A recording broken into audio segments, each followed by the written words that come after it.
Hi guys, welcome to our channel my lifestyle. இன்னைக்கு நம்ம என்ன பார்க்க போறோம்னா, இந்த வீடியோவில் பருப்பு இல்லாத சாம்பார் இட்லிக்கு ரொம்ப டேஸ்டியாக இருக்கும். அதனால இந்த வீடியோ உங்கள் கூட நான் ஷேர் பண்ணுறேன். ஃபர்ஸ்ட்டு குக்கர்லேயே தாளிச்சிக்கலாம். ஏன்னா எப்படினாலும் இப்போது தக்காளியை குக்கரில் தான் விசில் விடணும். அதனால் இன்னொரு பேன் அனாவசியமாக யூஸ் பண்ண வேண்டாம்.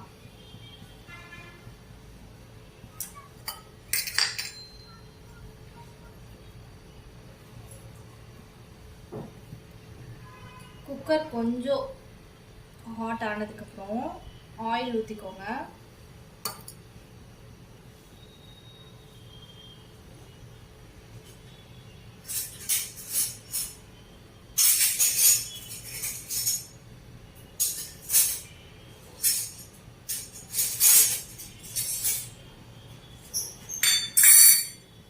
இப்போ ஆயில் ஹாட் ஆயிடுச்சு. இப்போ நான் 4 பேருக்கு இப்போ சமைக்கிறேன். அதனால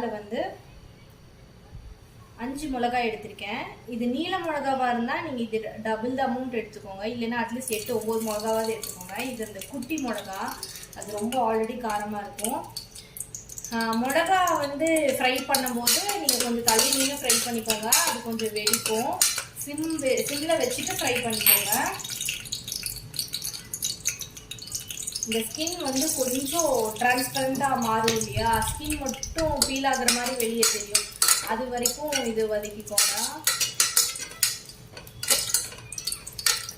சிம்லே வச்சு வதக்குங்க, ஃபாஸ்ட் பண்ணிடாதீங்க, மூஞ்சியில் தெரிக்கும். கொஞ்சம் அப்படியே ஜம்ப் பண்ண ஆரம்பிக்கும். பார்த்தீங்களா, ஆகுது. இப்போ என்ன பண்ணோம்னா,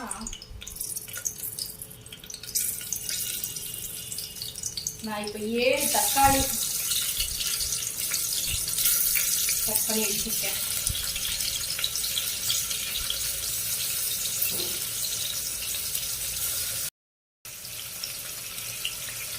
தக்காளி எல்லாம் உள்ள சேர்த்துக்கோங்க.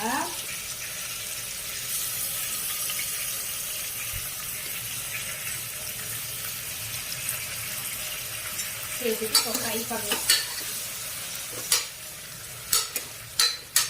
நல்லா வதக்கிக்கலாம்.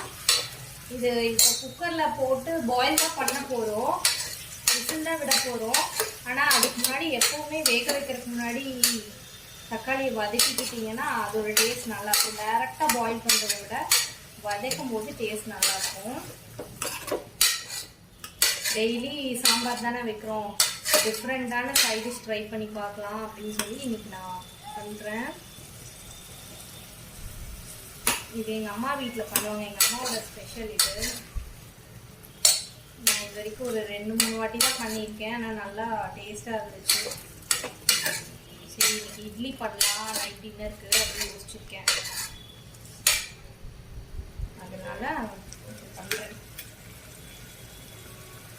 ஈஸியாகவும் வேலை முடிஞ்சிடும். பக்கத்தில் சட்னி எல்லாம் ஒன்றும் தேவையில்லை நம்மளுக்கு. ஏன்னா இது லைட்டாக சாம்பாரில் சாப்பிட்ற ஃபீலும் கொடுக்கும், கொஞ்சம் சாகியாக இருக்கும். சட்னியும் தேவைப்படாது, காரமாக இருக்கும். அதனால் ஒரே வேலையாக வச்சு இட்லி ஊற்றி விட்டுருவான், வேலை முடிச்சிடும். இப்போ நல்லா வதங்கிடுச்சு பாருங்க. தக்காளியில் இருக்க தண்ணியெல்லாம் அப்படியே வெளியே வர ஆரம்பிச்சிருச்சு. நல்லா வதங்கிடுச்சு. தோலெல்லாம் நல்லா சுருங்கிருச்சு. இந்த ஸ்டேஜில் நம்ம கொஞ்சமாக வாட்டர் ஆட் பண்ணிக்கலாம்.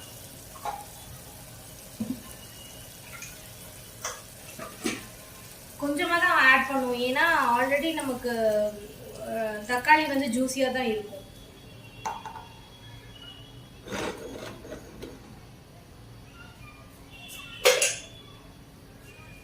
அவ்வளோதான்.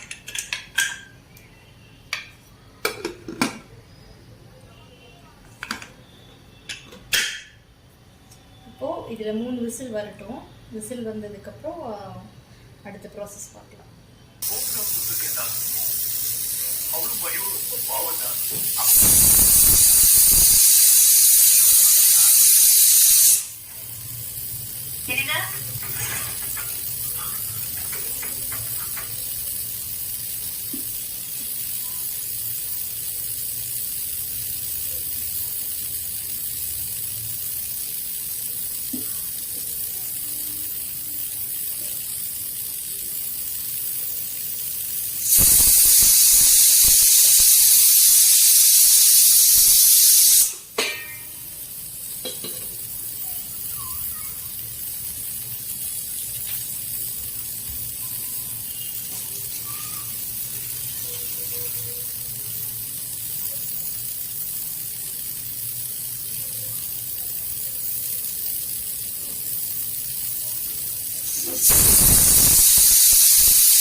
இப்போ குக்கர்ல விசில் இறங்கிடுச்சுங்க.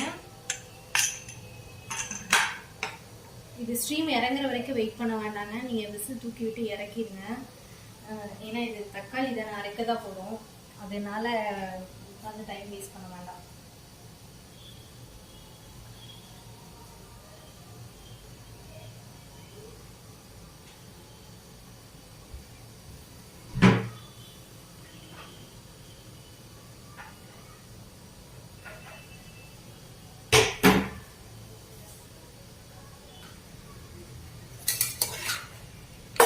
இந்த மாதிரி அரிக்கரண்டியில் அரிச்சு எடுத்துக்கோங்க. கரண்டியில் எடுத்தீங்கன்னா உள்ளே அந்த தண்ணி தான் நிற்கும். இந்த வாட்டரை நம்ம வேஸ்ட் பண்ண வேண்டாம். இதில் தான் நம்ம சாம்பார் வைக்கணும். ஆனால் இது அரைக்கிறதுக்கு தானே, அதனால் இது நல்லா ரின்ஸ் பண்ணி எடுத்துக்கணும்.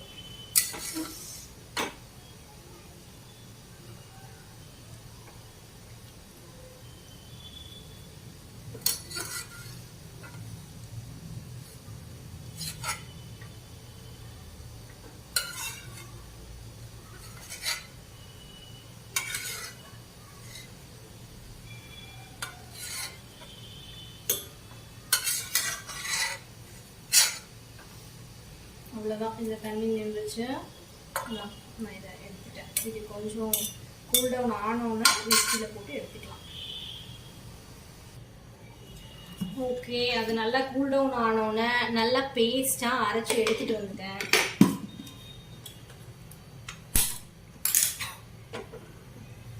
இப்போ ஸ்டார்ட் பண்ணலாம். கடாய் கொஞ்சம் நல்லா ஹீட் ஆகட்டும்.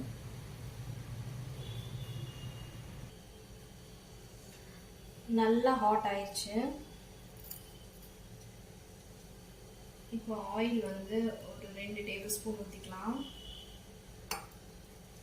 நீங்கள் இந்த மாதிரி குக்கிங்க்கு இந்த மாதிரி மண் சட்டி யூஸ் பண்ணுங்கள். நான் 2 வச்சுருக்கேன். 2 மண் சட்டி, 2 மண் பானை, மீடியம் சைஸ் பானை ஒன்று, அதை விட குட்டி சைஸ் பானை ஒன்று ரசம், ஒன்று குழம்பு. இது பொரியல் இல்லைன்னா சாம்பார் இது தாளிக்கிறதுக்கு வச்சுக்குவேன். பொரியலுக்கு இன்னொன்று வச்சுருக்கேன். மாற்றி மாற்றி யூஸ் பண்ணிப்பேன். கண்டிப்பாக 4 மண் பாத்திரம் வச்சுக்கோங்க. அதில் பண்ணால் டேஸ்ட் ரொம்ப சூப்பராக இருக்கும்.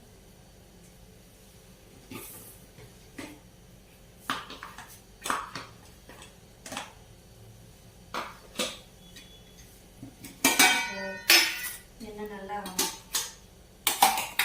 சூடாகட்டும். இது பார்த்தீங்களா, ஒரு நாள் நான் என்னோட கிச்சன் டூல்ஸ் எல்லாம் போடுறேன். நிறைய இந்த மாதிரி இன்ட்ரெஸ்டிங்கான ஐட்டம்லாம் பார்த்தா உடனே வாங்கி வச்சுருவேன். இதுதான் என்னோட இடுக்கி. எவ்வளோ ஹாட்டாக இருந்தாலும் இதை பிடிச்சி நீங்கள் தூக்கலாம். இது சிலிக்கான். எவ்வளோ ஹாட் இருந்தாலும் தூக்கலாம், ஒன்றுமே ஆகாது. கைக்கு சூடு வரவே வராது.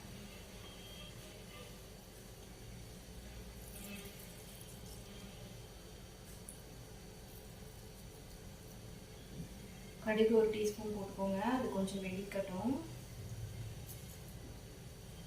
எப்பவுமே கடுகு வெடிக்கிறதுக்கான டைமை வந்து நம்ம கொடுக்கணும். அது ஃபுல்லாக வெடிச்சிருச்சுன்னா அதுக்கப்புறம் போடுற எந்த திங்ஸுமே வெடிக்காது.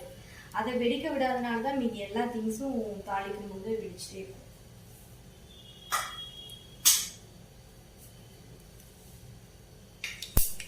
கடுகு நல்லா வெடிக்க ஆரம்பிச்சிருச்சு. அது ஃபுல்லாக வெடிச்சு முடியட்டும்.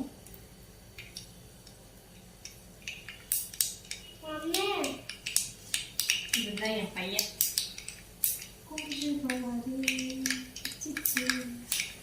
எல்லா வீடியோஸ்லயும் வந்துருவாரு. இன்னைக்கு விளையாட போயிருந்தாரு. அதான் ஃபைனல் ஸ்டேஜ்ல வந்துட்டாரு. தனியாவே வந்துட்டாரு. எங்க வாட்ச்மேன் தாத்தா கூட்டிட்டு வந்தாங்க கீழே இருந்து.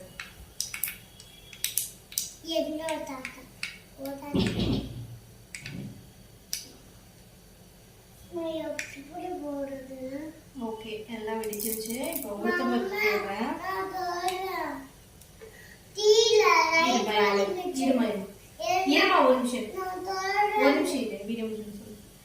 இப்போ கருவேப்பிலை, இந்த இந்த பருப்பில்லாத சாம்பாருக்கு கருவேப்பிலை யாரும் போட மாட்டாங்க.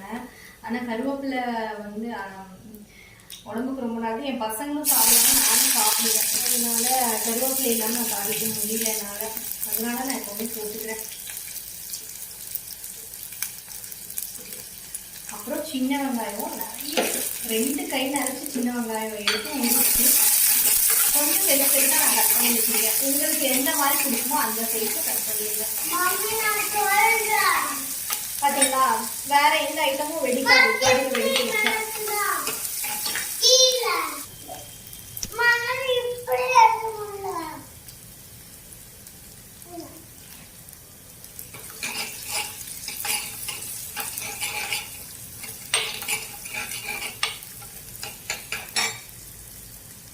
வெங்காயம் வணக்கறதுக்கு கொஞ்சம் லேசாக உப்பு போட்டுக்கோங்க, கொஞ்சம் சீக்கிரம் வணங்கிடும். நான் யூஸ்வலாக சீக்கிரம் வணங்க வைக்க மாட்டேன். மேக்ஸிமம் சிம்மில் வச்சே தான் சமையல் பண்ணுவேன். தாளிக்கிறதெல்லாம் கொஞ்சம் ஹை ஃப்ளேமில் வைப்பேன். ஹைக்கும் சிம்முக்கும் நடுவில் வச்சு வைப்பேன். ஆனால் அது குக்கிங் டைம் இருக்கு இல்லையா, அதை வந்து நான் சிம்மில் தான் வச்சு சமையல் பண்ணுவேன். இந்த குக்கிங் டைம் மட்டும் எப்போவுமே நீங்கள் சிம்மில் வச்சிட்டிங்கன்னா டேஸ்ட்டும் நல்லா கிடைக்கும், கேஸும் அவ்வளோ சீக்கிரம் காலியாகும்.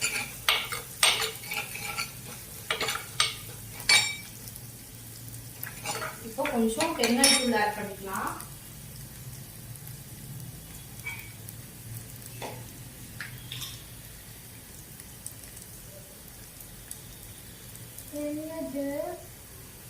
ஹீங், வெங்காயத்தூள்,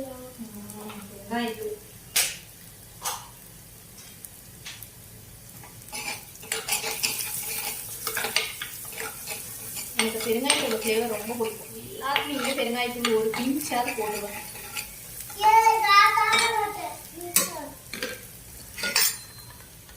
இப்போ நல்லா வணங்கிடுச்சு.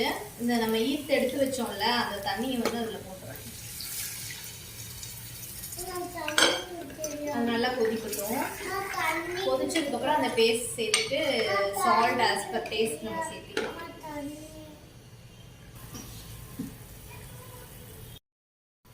இப்போ அந்த பேஸ்ட்டை நான் ஆட் பண்ணிட்டேன்.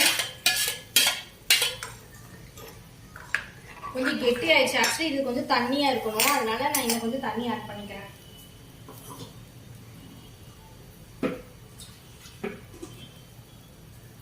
இந்த மிக்ஸி ஜாரையே கழுவி ஊற்றிடுங்க. அதுலேயே நிறைய பேஸ்ட் மீதி இருக்கும், அதே கழுவி ஊற்றிடுங்க.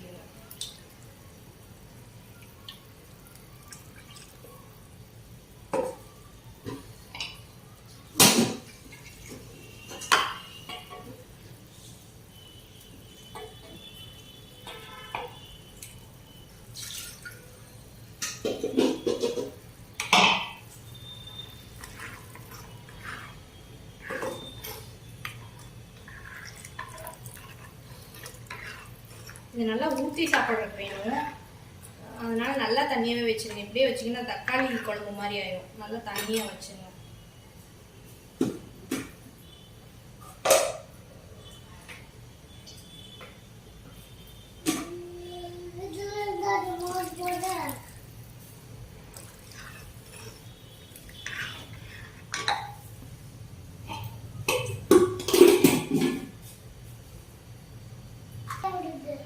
இப்போ சால்ட் ஆட் பண்ணிக்கலாம் தேவையான அளவுக்கு.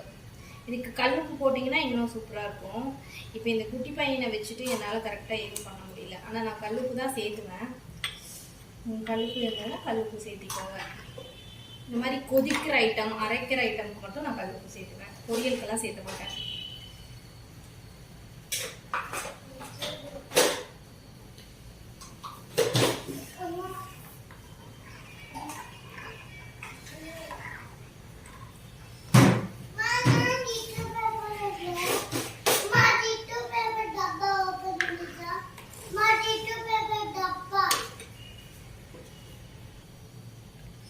குழம்பு நல்லா கொதிச்சு வந்துருச்சு. அதுக்கு முன்னாடி சால்ட் எல்லாம் நல்லா செக் பண்ணிக்கோங்க. ஏன்னா இதில் மிளகா போட்டு அரைச்சிருக்கனால சால்ட் கொஞ்சம் அதிகமாகவே போட வேண்டியிருக்கு. ரொம்ப இல்லை, அளவுக்கு மீறி இல்லை. அந்த காரத்தை காம்பன்சேட் பண்ணுறதுக்கு கொத்தமல்லி தழை இவ்வளோ போட்டுக்கோங்க, கை நிறச்சி போட்டுக்கோங்க. அப்போ தான் நல்லா நல்லா வாசமாகவும் இருக்கும், டேஸ்ட்டாகவும் இருக்கும். ஏன்னா இதில் கருவேப்பிலை கொஞ்சம் தானே சேர்த்துருக்கோம். வேணும்னா சேர்த்துக்கோங்க, கருவேப்பிலை வேண்டாதான் விட்டுருங்க. ஆனால் என்னால் அவாய்ட் பண்ண முடியல. கருவேப்பிலை சேர்க்கறது ரொம்ப நல்லது. பசங்களுக்கு வந்து சின்ன குழந்தையிலேருந்தே வந்து கருவேப்பிலை மேஷ் பண்ணி சாப்பிட வச்சு பழகுங்க. அப்போ தான் பெருசானா ஆட்டோமேட்டிக்காக நம்ம சொல்லாமலே அவங்க சாப்பிடுவாங்க. நான் என் பசங்க ரொம்ப குட்டியாக இருக்கும் போதுலேருந்தே அவங்க சாப்பிட ஆரம்பிச்சதுலேருந்தே கருவேப்பிலையை சிசர் வச்சு கட் பண்ணி சேர்த்துவேன். அதை ஊட்டியும் விடுவேன். நான் தக்காளி, கொத்தமல்லி தழை எதையுமே தூக்கி வீச மாட்டேன். அவங்க கண்ணு முன்னாடி நம்ம செஞ்சோம்னா அதை அவங்க செய்வாங்க. பெருசானதுக்கப்புறம் சொல்லும் போது அது யூஸ் இல்லை. ஏன்னா முன்னாடியே அந்த மிஸ்டேக் நம்ம பண்ணியிருக்கோம். அதை தான் குழந்தைங்க பண்ணுறாங்க. அதனால் குழந்தைங்க ப்ளேம் பண்ண முடியாது. சின்னதுலேருந்தே குட்டியாக சிசர்ஸில் கட் பண்ணி போட்டு கொத்தமல்லி தழை அதெல்லாம் கட் பண்ணி போட்டு சமையல் பண்ணுங்கள். சின்னதுலேருந்தே கொடுத்து பழக்குங்க. அப்படி ரொம்ப சாப்பிட அடம் பிடிக்கிற குழந்தைங்களுக்கு எல்லா சட்னிலையும் கொஞ்சம் கருவேப்பிலை போட்டு அரைங்க. தெரியாது, பெருசாக டேஸ்ட் டிஃப்ரென்ஸ் தெரியாது. நல்லா கொதிச்சு ரெடி ஆயிடுச்சு. ஓகே, இட்ஸ் டன், முடிஞ்சிருச்சு. நான் ஆஃப் பண்ணிடுறேன். மண் பாத்திரத்தில் சமைக்கும் போது நம்ம கேஸ் ஆஃப் பண்ணதுக்கப்புறம் கூட அது பொலன்னு கொதிச்சுட்டே இருக்கும். அதுதான் இதோட ஸ்பெஷாலிட்டி. இந்த மண் பாத்திரத்தில் சமைக்கும் போது இப்படி பொலன்னு கொதிக்கும் போது நீங்கள் மூடி வைக்காதீங்க. மூடி வச்சிங்கன்னா என்ன ஆகும்னா அந்த பாத்திரத்தில் இருக்க ஸ்மெல்லும் இதுவும் ஜாயின் ஆகும்போது அது குழந்தைங்களுக்கு பிடிக்காது. இது இப்படி ஓப்பனாகவே விட்டுருங்க. இந்த கொதிப்பு அடங்கினதுக்கப்புறம் வேறு பாத்திரத்தில் நீங்கள் மாற்றிக்கோங்க. மண் பாத்திரத்தில் சமைச்சு மண் பாத்திரத்திலே வச்சு பரிமாறக்கூடாது. வேறு பாத்திரத்தில் இமீடியட்டாக குக்கிங் முடிச்சதுக்கப்புறம் மாற்றிடணும். இல்லைன்னா இதோட டேஸ்ட் மாறிடும். தேங்க்யூ ஃபார் வாட்சிங் திஸ் வீடியோ. உங்களுக்கு பிடிச்சிருந்தா இந்த வீடியோவை லைக் பண்ணுங்கள், ஷேர் பண்ணுங்கள், உங்கள் ஃப்ரெண்ட்ஸ் கூட, ரிலேட்டிவ்ஸ் கூட கமெண்ட் பண்ணுங்கள். கண்டிப்பாக இந்த ரெசிபி வீட்டில் ட்ரை பண்ணிவிட்டு எப்படி இருந்ததுன்னு கமெண்ட் செக்ஷனில் சொல்லுங்கள். நான் கண்டிப்பாக ரிப்ளை பண்ணுவேன். என்கிட்ட இந்த வீடியோஸில் ஏதாவது சேஞ்சஸ் பண்ணணும்னு இருந்தால் அதையும் கமெண்ட் செக்ஷனில் சொல்லுங்கள். கண்டிப்பாக அடுத்த வாட்டி அந்த மிஸ்டேக் இல்லாமல் நான் பார்த்துக்கிறேன். தேங்க்யூ.